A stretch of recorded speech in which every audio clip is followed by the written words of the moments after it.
Ladies and gentlemen, it is time. Grab a cold one, crank up the volume, and join the show.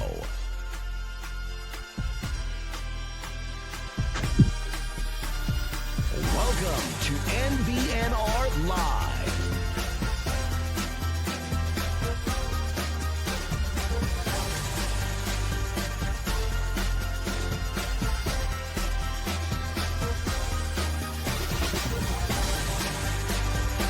And here we go. It's no block, no rock. Go Big Red indeed. No block, no rock. Episode 246 coming at you from the NBNR studio in Omaha, Nebraska. Real quick, pickle fight from Nebraska Brewing Company. Get me through these Monday blues. Coming off of a Nebraska L. Helping me feel just a little bit better. Just a little bit. Pickle fight. Best pickle beer in the state. Michael Delaware. What you got? I am also drinking the pickle fight. Hey. Jared handed it to me, and I said, you know, I've been drinking all day. We went to the golf course out in Homer, Nebraska, Landman, and I was like, why not? We'll have a pickle fight for the episode. So it is the best pickle beer in the state. Thank you. Mike, how'd you shoot? Shot a 101 today, and Okay, I mean, yeah, that's an everyman's guy right there. hey, I shot a 101, and the greens are like super, super fast there. And just given the course and where my golf game is at, I'm not going to complain. I think last year I shot much worse. So, and if you've ever played Landman, like it's not, I wouldn't say it's the hardest course to score on, but if you've ever played the greens there, you'd understand. And I only 3-putted like 2 times. So Mike, the putting was fine. I'll tell you what, this is a Nebraska football podcast. Indeed. How often do we talk about incremental improvement? Yes. Day by day, Day right? by day. Yeah. You did get better. I personally today, we do not have Pilsner in the cooler today. Hey. Yeah, so it's something new. I am drinking Squeeze the Day. It's the Lemon Rattler from Nebraska Brewing, if that's not already evident. Great.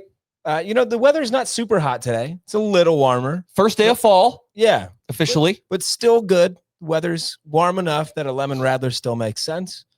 So that's what I'm drinking. Kyle Byers, what do you got in there? I am drinking Squeeze the Day as well. You got a Look little it up, 2 and Because 2. we don't have any EOS Hefeweizen in the NBC fridge. And I've got a second one here handy because I got here a little early. So I'm, they're going down. You were prepped. Jesus. There we look go. at that. Beautiful. Crisp crack of the can. That's what I've got. Did you hear that? That crisp crack. A crisp crack of the can. Okay, so Nebraska Brewing Company, of course, world class. In every glass. Now- I do really quick. One segment I think we missed. I guess typically it will happen today. Kyle, maybe I'm ahead here. Do you have a cheers of the week? Ooh. I mean, you guys are more than welcome to help me out if you have a shout out for cheers of the week. I guess I will say personally, my boy Liam started daycare today. Hey, So, cheers of the week. That'll do. Liam Byers, cheers of the week. Cheers of the week. There you go. Because Nebraska football, there's not a lot of cheers going on right now. While we're doing our housekeeping, of course, we have to talk about our sponsor, Signovation Omaha. At Signovation Omaha, your image is our business. From eye-catching indoor and outdoor signs to clear, professional way finding solutions, we help your brand stand out where it matters the most. Transform your walls into stunning wraps. Turn your vehicles into rolling billboards with custom decals, and add privacy or style with Vinum window graphics. When you partner with Signovation Omaha, you're not just getting signage, you're adding curb appeal and creating a lasting and first impression for your customers. Check out Signovation Omaha today. Signovation. Shout out. Shout out to Signovation. Big shots. Okay. So we did our Cornhusker counseling episode on Sunday, where I think we dissected the Michigan game, maybe perhaps more than we'll do tonight. Which is okay. Like, yeah, go check that out. We did the triumphs and the traumas. Yeah. There was a lot of trauma. So if you want to hear us talk traumas again, just go back and listen to that episode. But we're going to try to look more big picture. Everything that we said on that day applies still. Yes. Now, yes, we wanted to make this more of a big picture what do you make of this Michigan loss episode, right?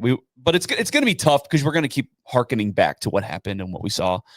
And it's just, in the moment, as a Husker fan, the stage was set. Bud leads the team out. CBS, year 3 against a blue blood that by all other indications was down. And I'm putting that in quotes. Perfect opportunity for you, Nebraska, to, make a statement and do away with the Patrick Mahomes narrative, just win. But it ends up that Michigan was Bud Crawford and we were Canelo that day, So I'm sitting there. Of course, I'm angry in the moment. Then I think a little more about it. I get out of my feels a little bit. And let's be real, guys. Did any of us pick this to be a win at the beginning of the season? No. None of us did, right? No. We all picked an L. Yeah. And the week of, I'm feeling myself. I'm feeling my oats. I drink the Jim Jones Kool-Aid a little bit. And, I should have known. I let my emotions get the best of me. I admit it. So, big picture. Year 3. Is year 3 what we thought it might be? What do you think? Matt Rule, year 3, the narrative, Temple Baylor, blah, blah, blah. Is it everything that we want it to be? So none of us, if we were going with the Matt Rule year 3 narrative, all of us would have predicted a 10-2 season this year, 11-1. None of us preseason predicted that. We all said 8-4. Mike, I think you said 7-5. I dropped a 9-3 in there. I'll own that one. Okay, well, I mean, That's fair. But still, Still on the table. Still on the table. Still on the table. Yeah, I don't think any of us actually predicted like the quote unquote Matt Rule year 3 at Baylor and Temple. None of us did. None of us came in to the preseason and were like, yeah, we've got a shot. We're going to go beat Michigan. We're going to go, beat Penn State. Like we're going to go do all these crazy things. None of us actually predicted that. So I think my year 3, my impression of year 3 is still on the table. I'll say maybe my confidence has shaken just a little bit, but I still think my impression of a year 3 for Matt Rule at Nebraska is still there. I think even me calling 9-3 preseason, with how, again, we talked about yesterday about how Michigan and Biff said the words himself, they beat the snot out of us physically. But Nebraska didn't give up. And I see that as an incredible move forward compared to the last 5 years of Nebraska teams. When you get down and out, when you get beat up and they just kind of wither. I still see all of these expectations of ours, like, our 7-5s, 8-4s, 9-3, still very much on the table and still, seeing some of that incremental improvement that we talked about minutes ago available here in the season. I don't see this as, a nail in the cross here, a nail in the coffin. I don't see that. I don't see that. If I can, I want to pose a question for the group. Sure. In the first quarter, when we were down 10-0, I sent a text to the group chat and I said, ball game. Because that was a familiar feeling for me, where you get down by 2 scores and all the air sucked out of the building. Everybody's shocked. Everybody's sad, right? But then things started to happen where Nebraska actually got momentum, and then they came and they went and they tied the game, right? And then they made some plays, and then in the third quarter, similar, Michigan started getting a lot of momentum, and then near the end of the game, Nebraska started making plays, and with an onside kick, there is a real possibility, and I feel pretty confident that Nebraska would have gotten into the end zone. I do feel confident in that, or at least tied the game. So my question that I'd like to pose to the group is, do you feel like this was the same old, same old? No, I don't think it's the same old. And we kind of talked about it yesterday a little bit. This team got punched in the mouth and they punched back multiple times. Now, were we getting the snot kicked out of us? Absolutely. Biff is right about that. Just given the way the trench play was in that game, the fact that we kept punching back and the fact that the game actually ended in a 1-score game is kind of why I'm like, okay, everything that Nebraska wants is still on the table. I'm not saying CFP or anything like that, but when you look at where Nebraska football has been, you look about incremental progress. Okay. We talked about that with my golf game, right? With Nebraska football, it's incremental progress. And last year we went 6-6 plus 1. This year, if you went 7-5, it's technically incremental progress. Is that what everybody wants? Probably not. No. But all of those goals, the 7-5, 8-4, 9-3s, hell, even the 10-2s are still on the table. Look at this schedule, guys. You're not going to see another buzzsaw where the talent gap is so wide until Penn State. So everything Nebraska wants is still in front of them, but they have to shore up some things. And there's no doubt about that. Right. But the trench play, like some of that stuff can get fixed. Today I watched a little bit of breakdown on some of like those runs, like the big runs they had. And honestly, some of the stuff we were in the right position. It's just you got to make a play.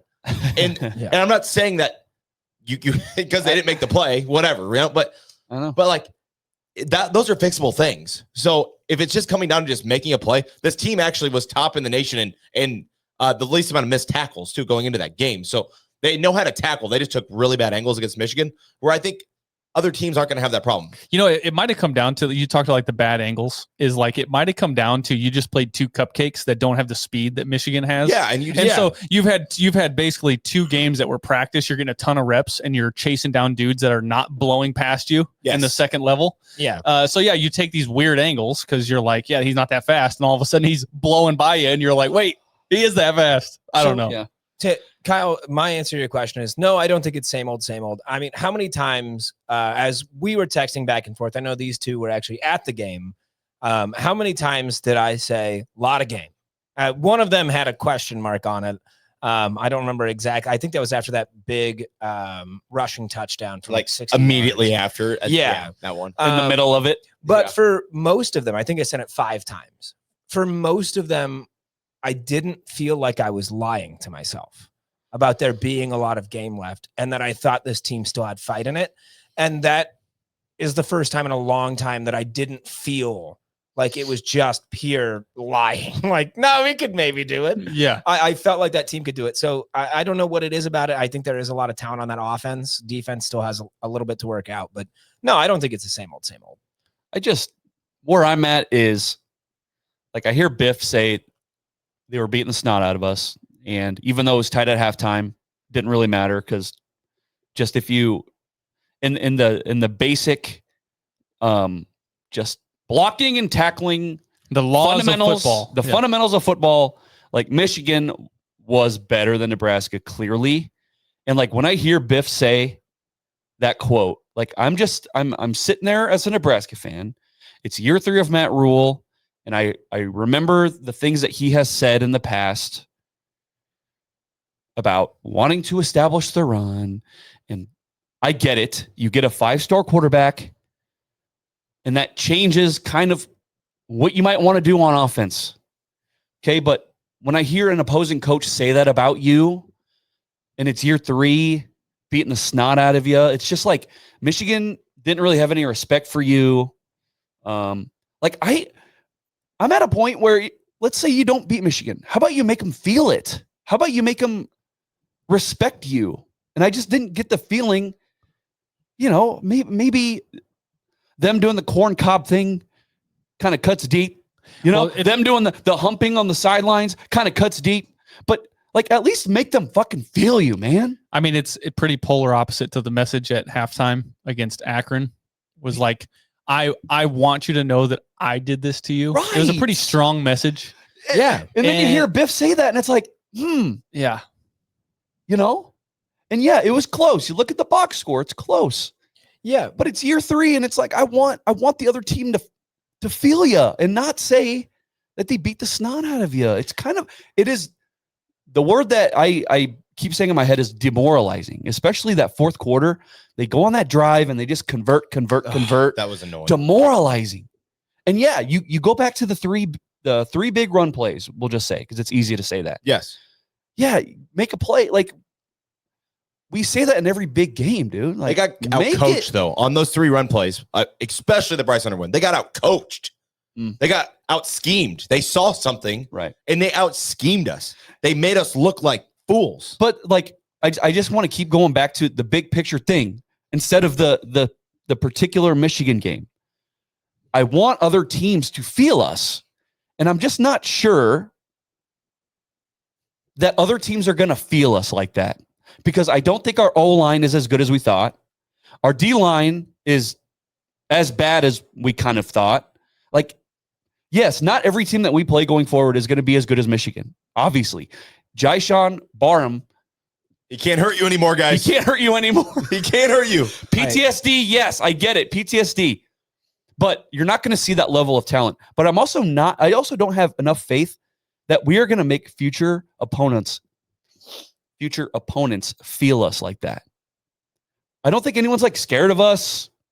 You know, Dylan's gonna have to throw the ball like 40 times a game. Like, who's scared of that? I'm sorry. If you could just pin your ears back and you know he's not going to run, who is afraid of that? I would disagree with that wholeheartedly. Okay, please do. I do think, and I'm not saying you're saying this, I think it's a little bit hypocritical for Husker fans right now saying, you know, we weren't felt in this Michigan game after the previous 2 weeks, us going out and like we were putting foot on throat. And when they gasped for air, we turned the heel and made it harder to breathe. That's what we did. Right. Michigan did that to us this week, and that sucks. And we're going to continue to try and go out there and do that. But to say Dylan's going to have to throw 40 times, Emmett Johnson still had a fantastic season. We can still establish a run game. I do agree with you that the O-line doesn't look quite as good as we initially expected them to. Right. So establishing that run game, especially as we go into Big Ten play, is going to be a little bit harder. But I don't think that this is like a lost cause on making people feel the presence of this Nebraska offense. Now, the Nebraska defense, especially the defensive line, we can have that discussion in a little bit, but I would agree there. But I think the offense can still make that happen. Am I crazy to say that I am actually more concerned about the offensive line after this game than the defensive line? I agree with you wholeheartedly. Can I ask, is wholeheartedly. That because of where your season expectations started based upon what we're seeing as a result? Yes and no. Or do you see these lines like the O-line and the D-line as like comparable as far as their skill level goes? There's a couple pieces to this. One, Donnie Raiola's teams have never came out the gate and the offensive line has played just great, right? They've always gotten better throughout the season. So, like, it's a little disappointing that they didn't look as good as they did against the inferior teams that we played. But after rewatching some of the Michigan stuff, like, it really does look, a lot of it was schematic and just like missed tackles and bad angles. Where, like, I think it's a talent thing as far as the left tackle, right tackle situation goes. Like, if they get the edge on you, it's going to be a long day. And until they solve that rotation at left tackle, and Elijah Pritchett, he has to be the guy. Elijah Pritchett has to be the guy. I don't know if Teddy's the guy, right? Maybe Gunner's the guy, right? I don't know what's going to happen there, but I feel worse about that situation than I do about the defensive line. And the defensive line was my biggest concern coming into the season. Right. The interior O-line, the guards, they're fine. And Justin Evans, I think they'll be okay. Yeah. But those tackles, like the tackles that we have are quicksand. They're slow. They're plodding. They're God damn, I'm gonna be a dick. One of them doesn't have any knees. Like, it's just it doesn't, the tackle spot, bro. The most important position in a pro style offense, nonetheless. Yeah. A quarterback that cannot escape anything. Like, yes, he had a few. That first drive, dude. Played a hell of a game, you know, given the circumstances. That first drive, like, yeah, they moved down the field and they should have gotten points. But, like, even that first drive, even though they moved, it was still, like, kind of a crazy drive, right? Dylan's kind of running all over the place, and good play to Lindenmeyer, makes a play. And, like, that tackle spot is really concerning. Elijah has to be the guy. He has to be the guy. Like, even if he jumps, I'm sorry. Don't care. Like, that's maybe where we're disappointed is we thought Gunner would be better. Pretty good. Ooh. So Elijah has to be the guy. We talked about it yesterday. 36 pressures on 75 snaps for Dylan Raiola. A lot of pressures. 14 of them came off the left tackle.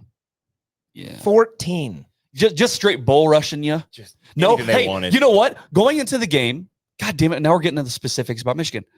Yeah, well, but I mean, it's still an overarching picture because, like, we're referencing the not so great O-line play, and we're identifying a key piece to how we have to get better to move forward, right? Yeah. I'm using the most recent stats, but like obviously left tackle is a big problem. Mike, you're right. I think Pritchett has to be the guy. He has to be the guy. Yeah, There's a it's reason Pritchett. that he went to Alabama. I mean, I'm sorry, it's not like the normal situation where we get like the rejects or Jacob whatever. Hood. No, he started a lot of games at Alabama because he's very talented. When we've seen him on the field, the offense looks different, especially in run blocking situations. That's the thing, right?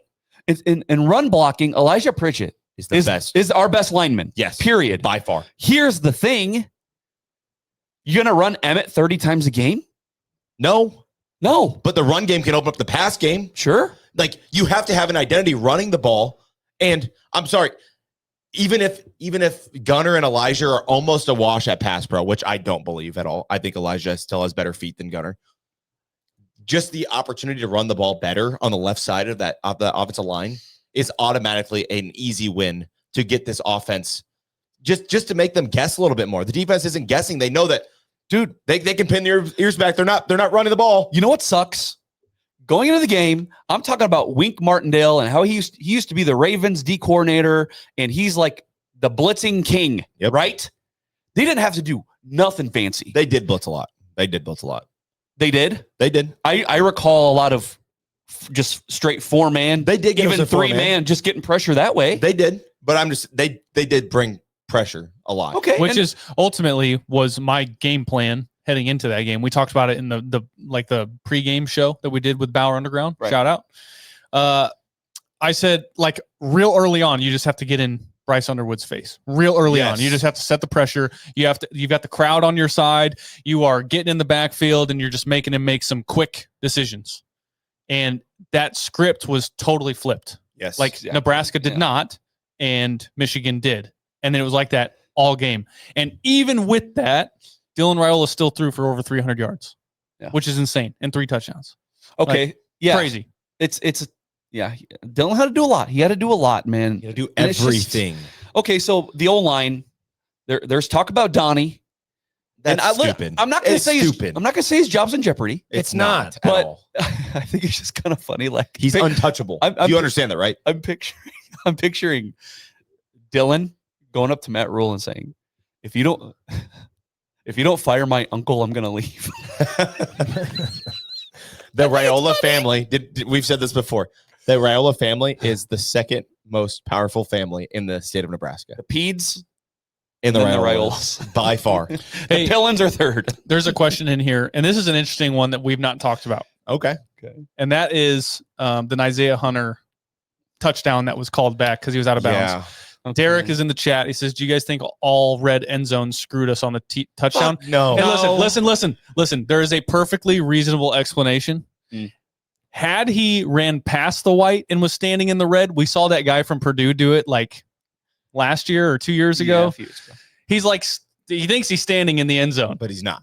Yeah. And Isaiah, he really just like ran too far. Yes. His feet got in the white and he's like, oh shit. And now you're caught, right? Right. It wasn't like he ran past the white and he's standing in the red thinking he's still in the end zone. This was just a mistake by a wide receiver, which, by the way, this happens to college football teams and professional teams pretty often. It happened just yesterday, like 2 different times. So guys run out of bounds. They try to they get open that way, and then And the quarterback doesn't know. Actually, it was Wandale yesterday. Yeah, Wandale. Yeah. He did it. Yes. Yeah. So, like, the only way that I could feel like it was, the color of the end zone is if a receiver's colorblind. And I'm colorblind, Yeah. and I can tell the goddamn difference. Yeah. I don't think No. the color of the end zone matters. We see people play at Boise State, where that is atrocious. I hate that field. Yes. They know where the lines are. It's gray, isn't it? Yeah. Yeah. No, I think it was just an honest mistake. He's no Brandon Riley. He didn't get pushed out. It was an honest mistake, and it happens. Yeah. I'm not even thinking about that. No. We talked about it yesterday, but like, I'm sorry. Like, there's just so much other shit that happened in that game. Like, yeah, it's unfortunate. and it would have made the game closer and everything. It could have changed the game. It could have. Could have. Because instead of getting a field goal, we get a 7 there. Maybe it puts less pressure on the defense. There's a lot of things that could have happened. Butterfly Yeah, effect. Right. butterfly effect, like Kyle brought up yesterday. Because they kicked a field goal, all those things. Yeah. I don't know. It was not the color of the end zone. It was just his lack of awareness. Yeah, Newsflash. that is exactly. He what it wasn't comes down paying to. attention. 100%. End of story. And Dylan had no idea. He just threw it to him because he was wide open. Okay. The next thing, going forward, right? Big picture, Big picture. because I think this will be important. We touched on it already. Running back room. Yeah. Running back room. God, I hesitate to call it a room. It's not a Like, what's smaller than a room? Like a Closet? chair. Uh, Like a single chair and a chair. I think it's just called a starter. Like, what is something that one person can fit inside of? Like a pod, right? A running back pod. Because there's one guy. Well, a pod is a group of whales. I mean, that's a group. Did you guys hear Matt Rule's comments today at his press conference Of in course. regards to the running backs? Okay, go He's on. like, hey, other teams paid money that I didn't have. Yes. That is the glaring issue in college football right now, is that it's the haves and have-nots. And if you're already spending a bunch of money on defensive linemen, left tackle. left tackle, wide receivers, and you still have to pay, you have to keep up with your quarterback that's probably asking for quite a bit. You've got all these guys now that have a salary. And so every year now, it's not like at the very beginning when the floodgates opened, these colleges and these NIL collectives were like, hey, we've got all this money. Let's go get everybody we possibly can for a 1-year deal or 2-year deal, whatever. Now it's like, okay, not only do you have to spend a lot of money to get the new guys, but you also have to make sure you can pay the guys that are already in there. And so it's like, you just need more money. That's what it is. Now, you're absolutely right. Okay. We can relitigate Charmar Brown. We can relitigate how they should have spent money or couldn't do it. Okay, but here's the reality. They don't have any of those guys. They don't have Charmar. They have Akai Nelson, and they have Quentin Ives. And I hear Mike doing the fart noise with his mouth. And I can't say I disagree, sir. You also forgot about Mosey. Did I? Yeah. Sorry, my bad. Yeah. The wide receiver turned running back because They have nobody. they're desperate. Yes. Here's what's like the rotation. It's just like Mekhi Nelson, right? He doesn't play at all versus Houston Christian. Maybe it's for discipline reasons. I don't know. But then he's playing against Michigan, who's much better than Houston Christian. And then you have Quentin Ives getting significant carries against Houston Christian. And look pretty good. Fucking 0 against Michigan. The big Big Ten back. That's what Matt Rule said. He's a Big Ten back.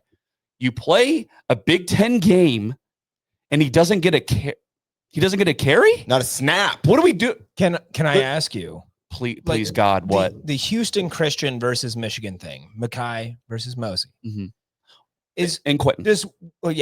Does one of them get carries in the Houston Christian game because, like, hey, we think you need reps and we just got to see what you're capable of, and the other sits was like, hey, we know what you're capable of, and we think that you're probably a better weapon for Michigan. We don't know if this guy's ready yet. No. I mean, there is a chance for that. Then why did Emmett play so much?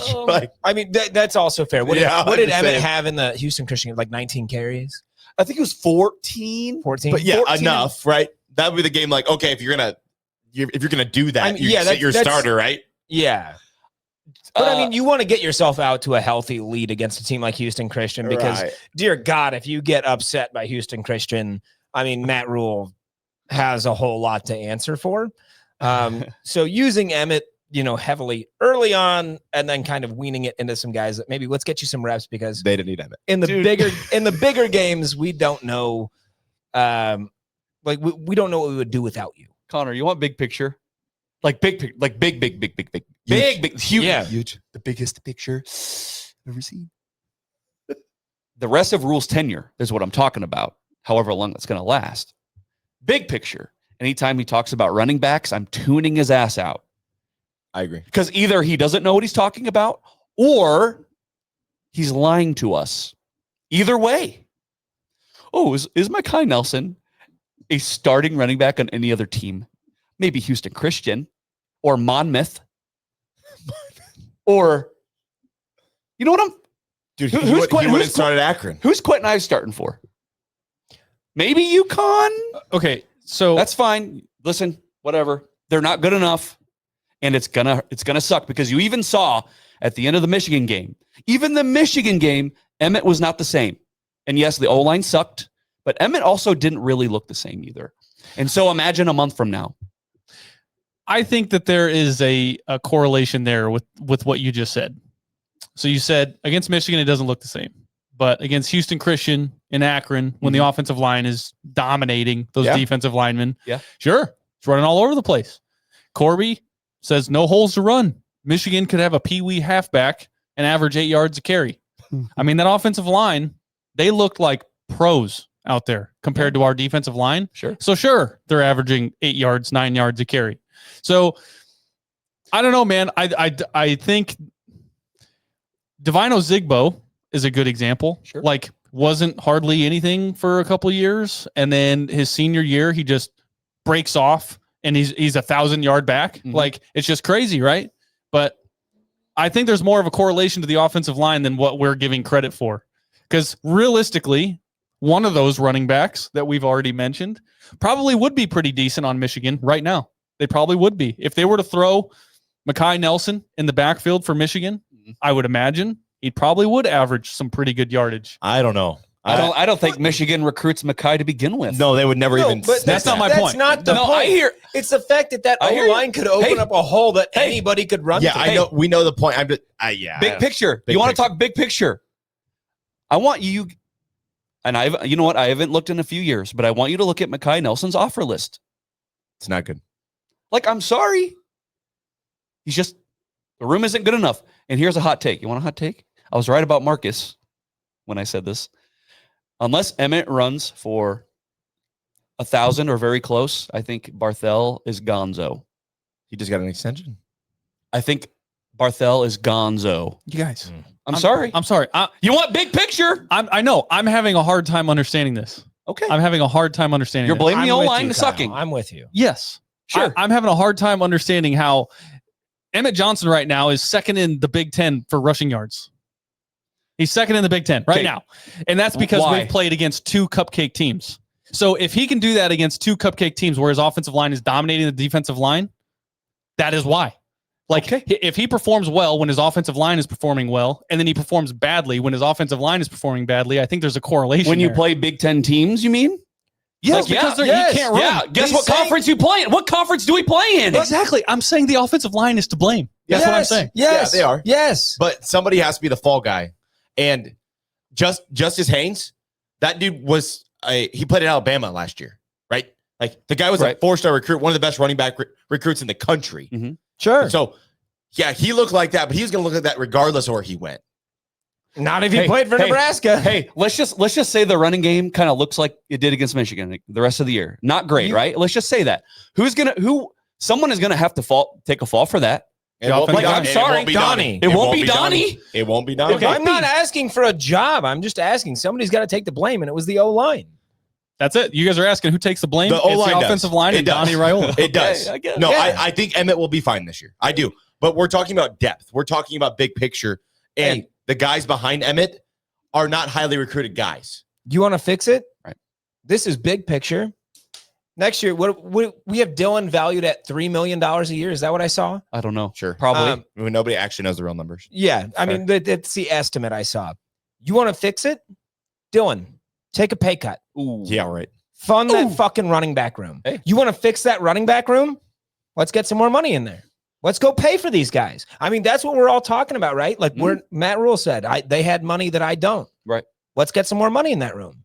You know, That's how you fix it. if Dylan, Patrick Mahomes has renegotiated his contract, 3 times now to get more money, to get more weapons? But there's a salary cap in the NFL. There isn't. Now you just literally just go, you have to call Farmer in Western Nebraska and say, well, you see that running back room there? It's got to be better.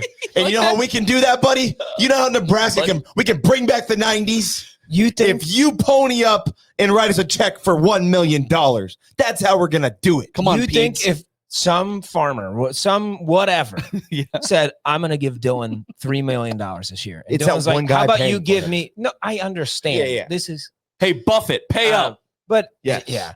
But if Dylan was like, oh yeah, okay, hypothetical, I make $3 million this year. How about you give me one and we spend two, again, hypothetical, and we spend it on these other positions so we can win more games? That'd be You nice. think those donors wouldn't do the same? That money already exists. It's already funneling into this program. These donors don't give a shit about which specific player they're paying. They're paying for wins. That's Right. been the point. Now, if you're Dylan, let's say they go 7-5. God, I fucking hope they don't go 7-5. But let's say they go 7-5 and Dylan gets hit a lot. Then yeah, maybe the pay cut enters the back of his mind. Where it's like, yeah, I'll pay for O-line. I'll pay for whoever. Yeah. Because after all, he's a Raiola and his father was a NFL vet for over a decade. They have money already. Dylan, how much more money do you need? Come on. Give us a left tackle that can pass block and run block and not fucking jump all the time. And a running back room. I don't know, man. The running back room is not great. I'm sorry. Yeah, and I know the O-line. I know. It's not bad. I know. I'm not defending Mekhi Nelson and Mosey and I'm not defending them. Okay. Yeah. I'm just saying an average running back would look better if if Emmett Johnson, who is your star running back, only gets 10 yards in the second half against Michigan. There is not a running back in the country that is going to help you. It's because the offensive line was getting dog walked the entire game. We stopped running the ball. Well, that's the thing. Yeah, because you're averaging fucking minus 1 yard every carry. Why would you stop running the ball? Yeah. Because you can't do it. Okay. How many minutes are we at? We're at 38. How many viewers? 105. All right. That's okay. Another big picture thing. You guys are gonna hate me today. God damn it. I hate you. Hey, you know why? You know why you're acting like this? Why? Because you were so positive last week. Yeah. That now you have to double down on yourself. Fuck you guys. Like, I believed in you. You screwed the pooch. All right. And now I'm back on my bullshit. Okay. How do I want to word this? I think Nebraska football. When you look at roster construction, I think they will get good players. You will get the occasional blue chip. Dylan, hi. But I think overall roster construction, I don't think you're going to get players that will be able to meet moments like this. Maybe once every 10 years. Once every 10 years, they'll meet the moment like this. And Connor's given me a look, and you know what I have to say? Oh, for the last 28 versus ranked teams. And I even saw 29. I don't know where the 29 came from. But once every decade, they might play above their heads. But I just think overall, the roster that you're going to get is not going to be good enough to meet moments like this, where you have 90,000 in the stands, and you got CBS, and you're playing a team that is equal or better than you. I just feel like we need to be okay with being 8-4. So I agree with you. I think Nebraska is in this weird thing where there is such like an overhaul of the roster that you need to match what Michigan was. Like, it's so difficult, I think, in today's college football to like incrementally just kind of get your roster better when everybody can just kind of overhaul and the transfer portal and everything like that. I think it's difficult. Like, if you can imagine what this team would have been like with Ty and Nash this year, it just seems like the stars aren't aligning. And now you have to wait another 10 years for like that duo. You've got Sue and Crick, and then you've got Ty and Nash, and so like, what is it going to be in the next 10 years? But then at that point, is your wide receiver and your quarterback position going to be squared away like it is right now? And your secondary, is that going to be squared away as it is right now, all at the same time? It's hard, man. I think Nebraska football recently, and I would say this is probably over the last 5 or 6 years, has been a dog chasing its tail. Like, we're always chasing like one piece. And when we fix one, another piece seems to fall away. Right. They graduate and they move on. Yeah. And so we're just constantly chasing our tail. And it's very hard. And I actually talked about this earlier today. Like, Kurt Cignetti, seems to have just found everything all at once. He's an anomaly, though. It's an anomaly. I Yes, agree. He's an outlier, and everybody wants to compare themselves to Kurt Signetti, which sucks. But so that's the hard part is, Kyle, like you said, this is the nature of college football now, is you're always going to be chasing your tail. And as long as, like this year, again, going into the season, the O-line, we had a little bit better expectations. D-line we knew was an issue, and that was the tail that we were chasing. Like we just got to fix that. Well, yeah, Connor, because we improved special teams. We improved special teams, but now the D line is very young and very inexperienced. Yeah, chase the tail. Like, so Kyle, are we okay? We're good. Okay. Kyle, you bring up such a great point in that we lose Nash and Ty, 2 stalwarts on the D line. Okay. NFL rosters, Ty. Nash is too, I think, right? Or at least he got with the invited. Ravens. I don't know if he's. He might be a practice squad guy. Yeah. Anyway, so, lots of talk about year 3 Matt Rule. And you also look at the roster, the youngest roster in the Big Ten. It is young. And so it's just one of those things where, you know what? Maybe it's not year 3, it's year 4 instead.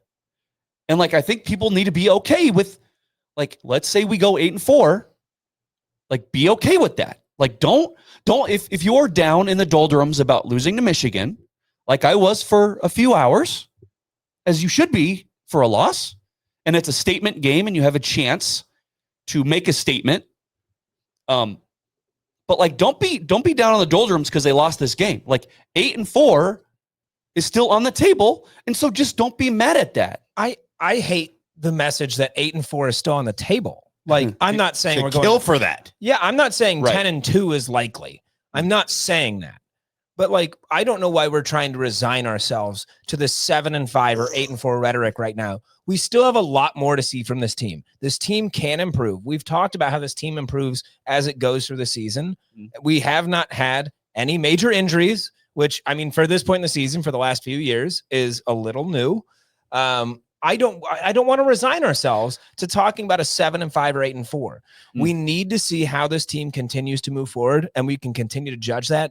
But we have fun with our preseason predictions. Sure. It is a great time. We had 8,000 people for that episode. But let's not sit here and act like losing to Michigan, a game that everyone in this room already had predicted as a loss, is like a season ender. No. It's not. Yeah, I resigned myself to the 8-4 because that's what I predicted, and right now I'm still perfect. Yeah, I'm still that's fair. Yeah, See, now everyone in this room is right on so far. I think maybe, and I'll try to communicate this.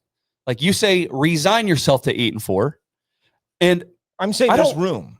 I think 8-4 is a good. That's the thing. 8-4 is a good season. You're saying it as resigning yourself, and I'm saying it as 8-4 is good, and let's say Matt Rule goes 8-4 this year. Let's be happy. Yes. If he goes 8-4 in year 4, let's be happy. If he goes 8-4 in year 5, let's be happy. That's what I'm saying. No, so when I say resign yourself, I don't mean to say 8-4 will be a bad season. I think after last season, 8-4 will be a pretty significant improvement. You can talk about strength of schedule, whatever.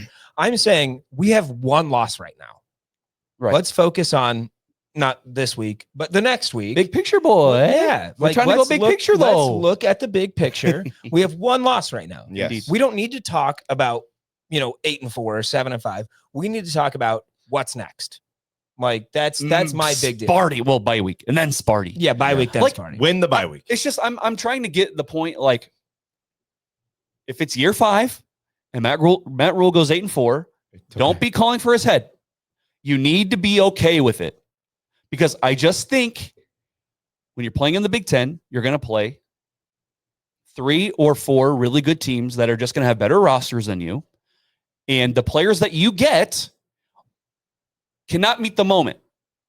And they haven't met the moment for a very long time. And I think we need to be content with being perennial 8-4. That's big pick. You want a big picture? I'm just telling you, we need to be just I guess, Iowa-esque. And it fucking hurts, kind of, but I'm also resigning myself to that. Yeah. 8-4 is cool. The game just feels like you're just waiting for the stars to align. Yeah. if you have Ty and Nash on this team this year, what happened on Saturday does not happen. Maybe it does. Something else doesn't align. I'm sure something else would happen. I don't know. That rush D would have looked a lot better. It would have looked a lot different. Sure. So it's just the long game. The big picture is like 8-4. I'm perfectly content with 8-4. Because we've been to the depths of hell. We have, as Nebraska fans, we have literally been the laughing stock of 1-score losses and all this, like 3-9, best 3-9 team of all time. Like, get out of here with that. You know how it You goes, start though. winning eight games a year, and I'm like, Kyle. And recruits will come if you win 8 games a year. I'm just telling you. Well, you say recruits will come, but They will. again, I just don't think you're going to get good enough. Jared. I'm sorry. You know who's going to come if we go 8-4?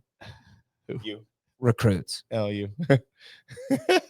Dude. There was a wink in there. Yeah. Well, Kyle, but you know how it goes, though, man. They go 8-4. You get that taste. Mhm. You start demanding a little more. I will say though, within the next 2 seasons, including this one and next year, if there is not a ranked win in there, man, because that'll be like 30 plus games by Dude. that point. that starts to get rough. You're winning 8-4, 8 to 9 games a year. I'm happy with that. Mhm. But at some point, there has to be like, hey, man. Okay. Well, you say that, but how many ranked wins did Bo Pelini have? Every big game Bo was in, we lost. People, they like to just like pick and choose like certain stats. And I know Bo beat some ranked teams when he was favored and he was supposed to beat them. He beat number 3 Texas in 09. Oh, No, boy. he didn't. But because the scoreboard said he didn't beat him. Yeah, that was bullshit. Yeah. But I'm just saying, Bo didn't win these games in the new era of college football, and especially in this Big Ten. It's fully loaded. It's the best conference in football. There's a million freaking teams. There's going to be more. If you win 8 games in this, you're going to be middle of the pack, maybe top echelon of the conference, and you're going to be okay with that. Yeah. Bo Pelini won 9 games against AP ranked opponents during his tenure as head coach at Nebraska. 9 games in how many years? He was here from 08 to Was it 14.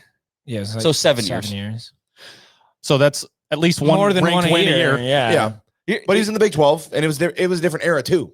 Just saying. Like, the other thing I start thinking about too, I don't know how much longer you guys want to go, but I just start thinking about the identity of this program and this team. And like, it worries me. It worries me.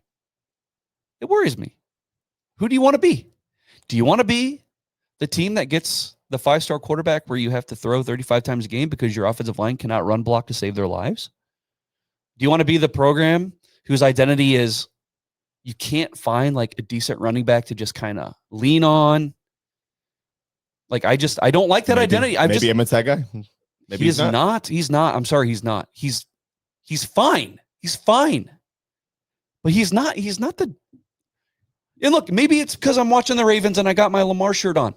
I want to be known as a running offense. Well, and yes, that is caveman and very simple. And it's kind of a what is it? Low floor or high floor, low ceiling kind of thing. But I'm also the guy who says I'm cool with being 8 and being a red Iowa. I want to be known as run first, and I don't want teams to be saying we beat the snot out of them. Like it if that doesn't hurt you, if you're in the locker room and you hear that and that doesn't hurt you, our identity sucks and it's fucking cooked. Well, so again, I mean, we talked about this yesterday. Like, you build your offense around your quarterback. Indeed. That's not what our quarterback does right now. You're right. I mean, Lateef potentially in 2 years. You're bringing up Lateef. In 2 years. Let's go, Lateef. He probably will not be here. Lateef is too good to sit for another year. I hate to say that. He's too good. He played. He also played against two teams. But if you think the little that we saw of him was not good enough to get a phone call, you're crazy. Oh, sure. But I mean, if you want to go from where we're at now to a running style offense, keep chasing your tail. Like, that's what it's going to be. You're going to have to keep chasing your tail. Hey, we've been chasing our tail with having these passing quarterbacks too. You know, I'd rather he's throwing incredibly well. I know. I don't know. I think we are all overreacting to a game that we all knew we were going to lose. You want a big picture? I know, but I think you're going too big. I'm too big. Too big. Like big picture yeah, wise. full I've been accused of that many times. Yeah, Too big. Yeah. Put that away. It's him in the mirror. Yeah. That's it. Everything that we want is still on the table. 8-4, baby. But yeah, if 8-4, cool. It's there. But I think a lot of talking heads too have said that maybe it's not year 3, Matt Rule. Maybe it is the year 4 because that Dylan's going to have to get another year. Like these linemen that they've been recruiting have to get another year of development. Like all these things have to happen. Yeah. And the receivers that we got minus Dan Key, like they would likely will be here again. They'll be here next year. So the stars must align. They must. Everything must go just right in order for us to score a touchdown.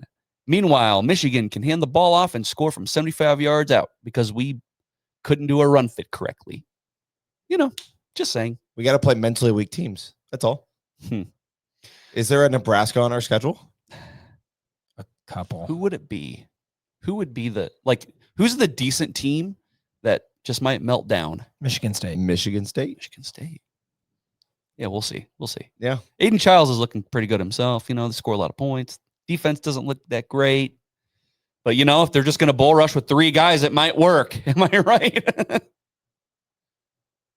Did they score? Nope. Fucking stand.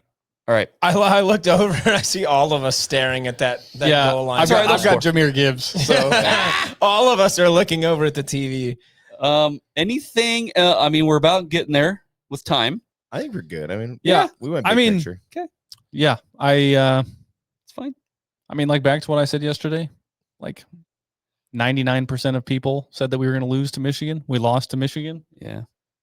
I know. It's just this beating the snot out of them quote really just gets to me. I'll say when I mentioned my confidence for my overall record when looking at the schedule now, my confidence is a bit shaken is because even against equal opponents, that's where we talked about Michigan being the big test. And now looking at that, I don't feel like that was the most real test. The real test for me is the people that have the same recruits as us, are they bad against them? Are they bad against if Michigan State has a defensive line that is just average? Are we giving up 7 sacks to them? That's what I'm worried about. So you're just trying to develop the benchmark, right? Yeah, I'm trying to get a good measurement. Yeah. And obviously looking at Michigan, the measurement was so skewed that there's no way for me to get a real grasp on if my 8-4 prediction at the beginning of the year is actually going to be accurate. Yeah.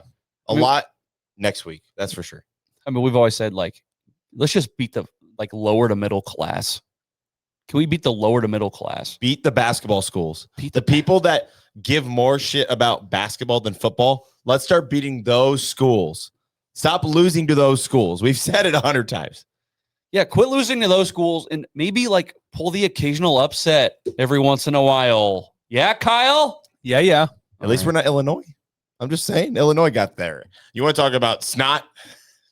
Well, Indiana did that blood. to us already. Indiana already did that to us. Right.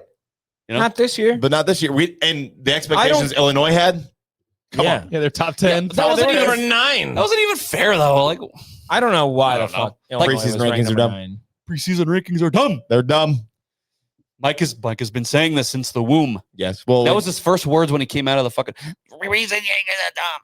Notre Dame ranked with 0 wins before this week was wild. Any comments that are cool? If not, then say that. Let's see. Calling me stupid for wanting 8-4 in perpetuity. Is that the word? Yeah. Perpetuity. That was good. 8-4 ad infinitum. Derek asked, what are the other 3 teams we lose to? Penn State, Minnesota, USC, and USC. It was Michigan, Penn State, Minnesota, and USC. Those were my 4 for the year. So, and with Iowa being an upset. I said we were going to lose to Iowa. Yeah. I believe I had at 9-3. I obviously had Penn State as a loss. You had us beating USC, I believe. I did have us beating USC. I had us losing to Minnesota. Yeah. Because I think PJ Fleck is, I don't know what Lex Luthor over there. Just we can't figure it out. Yeah. Well, he's our kryptonite. Yeah, has been. Cool. Yeah, I mean, other people just Okay. the sky is not falling. This guy's not falling. It's not Correct. It's not. It's Correct. It's not. It's not. Todd, our boy Todd Miller says, "I live in Michigan, and they're all cocky and arrogant." Says Yeah. Michigan has thought Nebraska is a joke for the past 10 years and will continue. I don't know if home state Husker fans know that or not. Todd, I hate to break it to you, but the home state Husker fans, we pretty much figure most teams consider us a joke. Yeah, I also like these. Damn. I don't know that's how sad. I don't know how like a cocky Michigan fan can walk away from that game and be like, yeah. Oh, they did. They've No. been flexing all on social media nonstop about it. Yeah, but like Bryson, we're so good. Husker fans, we're talking about like, again, the four of us in this room, we're talking about like, yeah, we're going to lose. And then you only won by 3. Again, we talk about the miracles. We talk about, these weird parts of the game that kept us in it. Box score watching. But you did only win by 3. If you watch the game, they kicked our ass. I'm sorry, they kicked our ass. No, Biff isn't wrong, I'm not disagreeing with you. dude. I'm just saying that It's. win-loss column doesn't care about tape. Win-loss column cares about a scoreboard. I guess. Yeah. I just remember tweeting. It's almost as if Michigan's identity should be ours. That's true, though. That's what I want. That's what I want. Frank O'Connor, thank you for being here. He Hi, says, Frank. I believe this is rule ceiling at this level, 8-4 in parentheses. Do you disagree? That's fine. I just It's said fine. it. If he goes 8-4 for 20 years, if he's here for 20 years and he's in a wheelchair on the sidelines and he's going 8-4, you need to be happy with that. You should. I think I would disagree, but only slightly. I think his ceiling is 9-3. Ceiling, and like in his career, ceiling is 9-3. Hey, blind squirrel, find your 9-3 nut. Can you do Yeah. that? I don't think that's totally far off. Yeah. We'll see. So to answer his question, I think we would be okay with 8-4. Yes. Yes. Okay, that's all we've got. Thank That's what we you got. for those commenters. It is a bye week. Win the bye week. Win the bye week. Next week, we'll preview Michigan State with a little bit better attitude, probably. The win will be a little bit further away from Saturday. So I guess a win for this bye week would be, no injuries and, players not doing anything stupid to prevent them no. from playing in the next game. You want to know how to win the bye week? How? Solidify your left tackle position. Ooh. Figure out who the hell running back 2 is. There you go. There's your 2 goals. By the end of the bye week, you have to figure out those 2 things. Figure out who your left tackle is, Elijah Pritchett. Figure out who your right tackle is. I don't know. And then after that, you got to solidify your RB2. And that, hey, Matt Rule said that. He did. He said, hey, Yep. we're 4 games in now. You guys have the tape. Figure it out. Figure it out. Figure it out. It's September, and Matt Rules asked who RB2 is. He doesn't fucking know. He doesn't know. Yeah. He's CEO. He's not in the Hey, trenches. that'll work in the Big Ten. Okay. Go follow NBNR podcast, TikTok, hi TikTok, and YouTube. Hey, join All us in the Discord. We No do. block, no rock on Discord. We, especially after Michigan, we had some good conversations in there with people that just want to get it out. We try to get in there and talk with you guys as much as we possibly can. So, Oh, there he goes. Wow. It's almost as if it works. Okay. The cover corner will be firing back up again this week. It'll be a lot easier for me, not focused on a Husker game. So hopefully I can drop you guys like 5 to 7 bets in there. This is not legal gambling advice. Don't hold me accountable if I lose. But yeah, hop in there. And then we do have merch again, guys. If you guys want to support the podcast, if you want an actual ROI, I know that Nebraska football doesn't give that to you, but we do. If you want to support the podcast, we give you a return on your investment with some sort of merchandise. So check out our website, mbnrpodcast.com. Click the merch link, and you guys can buy hats, shirts, sweatshirts, all that stuff. If you have ideas that you want, I want your MBNR logo on this. Yeah. Tell us. We'll get it in there. So I'm one of your hosts, Jared Halt. Mike Delaware. Connor Cavalack. Kyle Byers. As always, beat the bye week and GBR.